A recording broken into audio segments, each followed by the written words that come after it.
நம்ம வாழ்க்கையில் நமக்கு பசிக்குதுன்னா நம்ம தான் சாப்பிடணும்.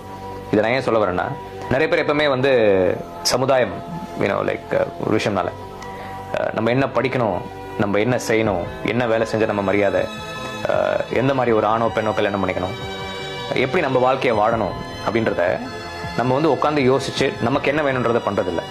இதுதான் வந்து இன்னைக்கு மாடர்ன் டே டிப்ரெஷனுக்கு ஒரு முக்கியமான காரணம்.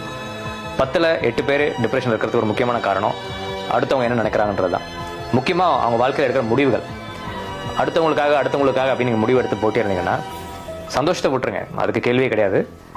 நீங்கள் வாழ்க்கையில் வாழ்றதுக்கு அர்த்தமே கிடையாது. இது உங்களுக்கு கொஞ்சம் புரிஞ்சிச்சுன்னா இந்த பதிவுக்கு அப்புறம் கொஞ்சம் சிந்திப்பீங்க.